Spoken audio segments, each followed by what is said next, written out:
Hello friends, మనం వార్తల్లో చాలాసార్లు చూసే ఉంటాం కదా. కృష్ణానది కరకట్ట, ఆ కరకట్ట పైన సీఎం నివాసం, వీటన్నిటి గురించి మాట్లాడుకుంటూ ఉంటాం కదా. ప్రస్తుతం అదే కరకట్ట పైన నేను ఉన్నాను.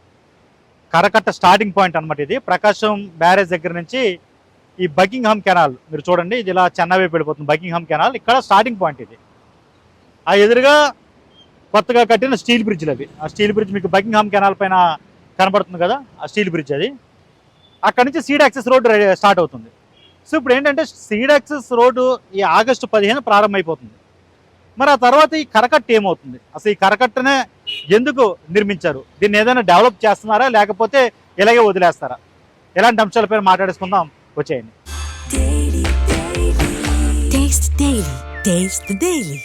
బకింగ్హామ్ కెనాల్ దగ్గర చూసాం కదా కరకట్టని. దాని నుంచి కొంచెం ముందుకు వస్తే కొండవీడు వాగు మీద ఉన్నటువంటి ఈ ఎత్తుపోతల పథకాన్ని చూడండి. ఇది కూడా కరకట్ట పైనే ఉంటుంది అనమాట. ఇది కొత్త కట్టారు, అంటే ఇంతకుముందు కూటమి ప్రభుత్వం అధికారంలో ఉన్నప్పుడు 2014-19 మధ్యలో కట్టారనమాట.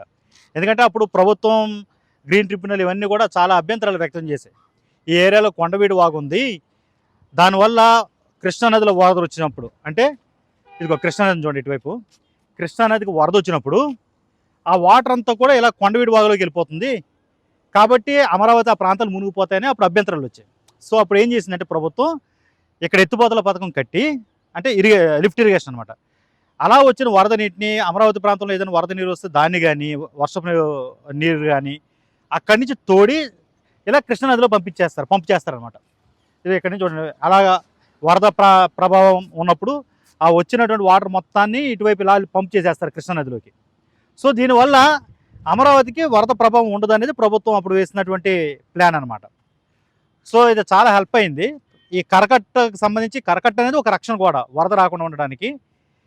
దాన్ని ఆనుకుని ఈ ఎత్తుపోతల పథకం కట్టడం ద్వారా ఈ కరకట్టకు ఎలాంటి ఇబ్బంది లేకుండా మొత్తం కొండవీటి వాగులోకి వచ్చే వరద నీరు అంతటిని కూడా కృష్ణానదిలోకి పంపింగ్ చేస్తున్నారు. కరకట్టకు సంబంధించి అసలు దాని చరిత్ర ఏంటనేది అక్కడికి వెళ్ళి మాట్లాడుకుందాం, వచ్చేయండి. కరకట్ట అంటే ఏదైనా నదికి కానీ లేదా పెద్ద ఏరుకు కానీ సహజసిద్ధంగా ఏర్పడిన ఒక గట్టు, ఒక రక్షణ వ్యవస్థ లాంటిది, ఆ నీరంతా వచ్చేయకుండా. ఈ అమరావతి ప్రాంతంలో ఉన్నటువంటి గ్రామాల్లోకి కృష్ణా నదీ జలాలు రాకుండా ఉండడం కోసం వరద సమయాల్లో ఏర్పడిన ఒక సహజ సిద్ధమైన గట్టు ఇది. ప్రకాశం బ్యారేజ్ దగ్గర నుంచి 22 కిలోమీటర్ల దూరం అయితే ఉంటుంది అన్నమాట. ఇలా పొడుగ్గా 22 కిలోమీటర్లు. ఇందులో 18 కిలోమీటర్లు టోటల్గా అమరావతి గ్రామాలు ఏవైతే ఉన్నాయో, ఇప్పుడు రాజధాని ప్రాంతంలో ఉన్న గ్రామాలు ఏవైతే ఉన్నాయో వాటి మధ్యలోంచి వెళుతుంది అనమాట. వాటి చుట్టూ తిరిగి వెళుతుంది ఇది. ఇలా ఎదురుకు వెళ్ళే కొలది కూడా గ్రామాలన్నీ కూడా కవర్ అవుతూ ఉంటాయి అనమాట. 18 కిలోమీటర్లు. సో టోటల్ పొడుగు వచ్చి 22 కిలోమీటర్లు. సో దీన్ని ఏంటంటే ప్రభుత్వం వచ్చిన తర్వాత, అధికారంలోకి వచ్చిన తర్వాత, కూటమి ప్రభుత్వం ఇంతకుముందు 2014-19 మధ్యలో దీన్నే మెయిన్గా వాళ్ళు వాడుకునే రాజధానిలోకి వెళ్ళడానికి. కానీ చూడండి ఎంత ఇరుగ్గా ఉందో. మీకు ఇటువైపు చూస్తే వెహికల్స్ రావడం కనబడుతుంది, ఎంత ఇరుగ్గా ఉంటుందో మీరు చూడొచ్చు. 2 కార్లు ఒకేసారి అటు ఇటు రావాలంటే కూడా చాలా ఇబ్బంది పడే పరిస్థితి ఇక్కడైతే. అంత ఇరుగ్గా ఉండడంతో ఇది కరెక్ట్ కాదు. రాజధానిలోకి వెళ్ళాలంటే కనుక మొబిలిటీ ఇంకా బాగుండాలి, ట్రాన్స్పోర్ట్ వ్యవస్థ బాగుండాలి. కాబట్టి దానికోసం సీడ్ యాక్సెస్ రోడ్ అనే దాన్ని నిర్మిద్దాము, అమరావతి రాజధాని ప్రాంతంలోని అన్ని కీలక ప్రాంతాలని టచ్ చేసేలాగా బాగా వెడల్పుగా సీడ్ యాక్సెస్ రోడ్డు నిర్మిద్దామని ప్రభుత్వం భావించింది. దానిలో భాగంగానే అక్కడ సీడ్ యాక్సెస్ రోడ్ వస్తుంది, మీరు చూడొచ్చు. అది స్టీల్ బ్రిడ్జ్, అది కొండవీడి వాగు మీద కట్టినటువంటి 2వ steel bridge. Seed access road మొత్తం దానిపై నుంచి ఇప్పుడు వెళుతుంది. అంతా కూడా రెడీ అయిపోయిన పరిస్థితి మీకు అక్కడ కనబడుతుంది కదా సిమెంట్తో, అదే సీడ్ యాక్సెస్ రోడ్డు. ఇప్పుడు ఇటువైపు మీరు చూస్తే కృష్ణానది కనిపిస్తుంది. సో ఈ కృష్ణానది ఇటువైపు మీరు చూడండి, అక్కడ కనబడుతుంది కదా కృష్ణానది. ఈ గట్టు ఇది సహజసిద్ధంగా ఏర్పడిన కరకట్ట రోడ్డు ఇది. ఆ దూరంగా మీకు కృష్ణానది కనిపిస్తుంది. ఇప్పుడు ప్రభుత్వం ఏం భావించిందంటే సీడ్ యాక్సెస్ రోడ్ని డెవలప్ చేసేస్తున్నాం కదా, ఇంకా దీన్ని ఇలా వదిలేద్దాం, ఓన్లీ స్కూటర్లు లేదా బైకులు ఇలాంటివి లేదా పాదచారులు ఎవరైతే ఉన్నారో వాళ్ళు నడవడానికి వీలుగా దీన్ని ఇలా వదిలేద్దామని ప్రభుత్వం భావించింది. కానీ మొన్న వచ్చిన వరదలకి, ఒక 2 ఏళ్ల క్రితం వచ్చాయి కదా విజయవాడలో వరదలు, కృష్ణానది ఎప్పుడూ చూడనంత వరద ప్రవాహాన్ని చూసింది. దగ్గర 12 లక్షల క్యూసెక్ల వరద ప్రవాహం ప్రకాశం బ్యారేజ్ దగ్గర నుంచి వెళ్ళిపోయింది. అప్పుడు ఈ ప్రాంతం అంతా కూడా మునిగిపోయిన పరిస్థితి మనం చూసాం. సగం విజయవాడ మునిగిపోయింది.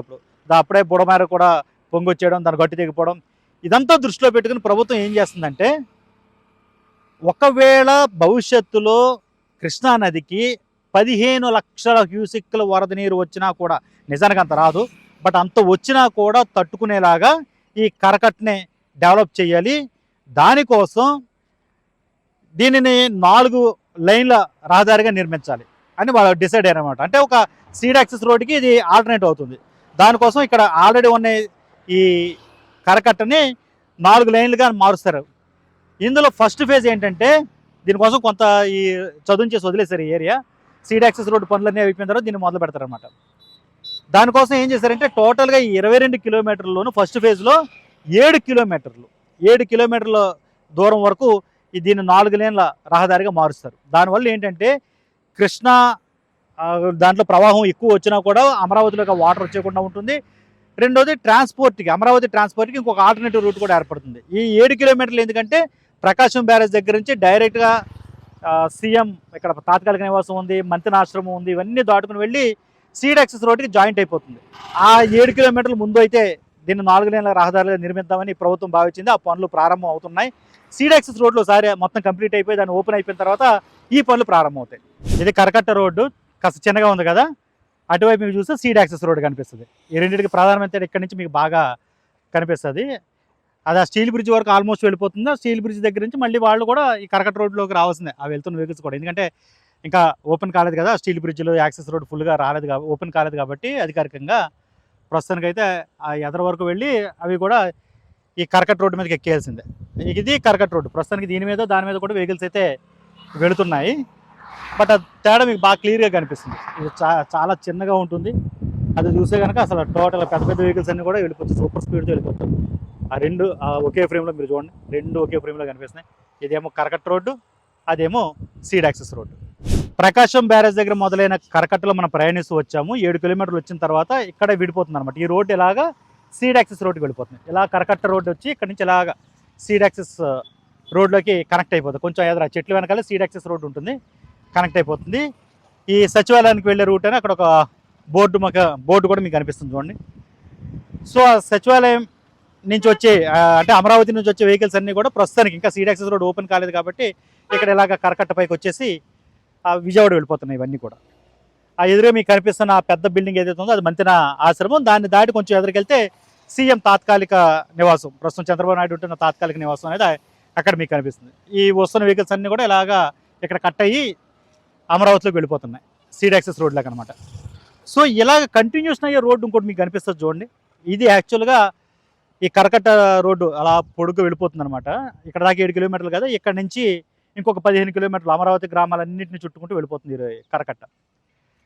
ఇది ఓవరాల్గా 22 కిలోమీటర్లు. ఇప్పుడు ఈ 7 కిలోమీటర్లు ఏవైతే మనం ప్రయాణించి వచ్చామో దీనిని 4 లేన్లుగా ఫస్ట్ ఫేజ్లో డెవలప్ చేసే ఆలోచనలో ప్రభుత్వం ఉంది. అప్పుడు ఏంటంటే అమరావతికి ఇంకొక ఆల్టర్నేటివ్ రూట్ ఏర్పడుతుంది అనమాట.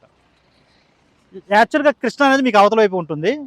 ఆ కృష్ణా నది కంటే ఇది ఆ గట్టు కంటే బాగా ఎత్తులో ఉండేలాగా ఒక 4.5 మీటర్ల ఎత్తు వరకు కూడా ఇది ఉంటుంది. యాక్చువల్గా దీన్ని ఇప్పుడు ఎంత వరద వచ్చినా తట్టుకునేలాగా 8 మీటర్ల ఎత్తు వరకు కూడా దీన్ని పెంచాలి అనేది ప్రణాళిక. ప్రస్తుతానికి ఇది 4 అడుగుల వెడల్పులో ఉంటుంది, 4 నుంచి 5 అడుగుల వెడల్పులో ఉంటుంది. దీన్ని పెంచుతున్నారు కదా 4 లేన్లుగా. దాంతోపాటు ఎత్తు కూడా ఒక 8 మీటర్లు పెంచినట్లయితే భవిష్యత్తులో కృష్ణానదికి పెద్ద వరద వచ్చినా 15 లక్షల క్యూసెక్ల వరకు కూడా వరద వచ్చేసినా కూడా అమరావతికి ప్రమాదం ఉండదు, ఇది ఆపేస్తుంది అనేది ఆలోచన చేస్తున్నారు. సో ఓవరాల్గా కరకట్టకు సంబంధించిన కథనం ఇది.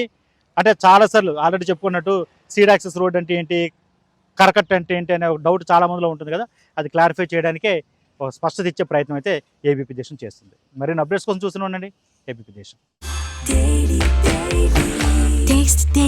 Taste the Daily.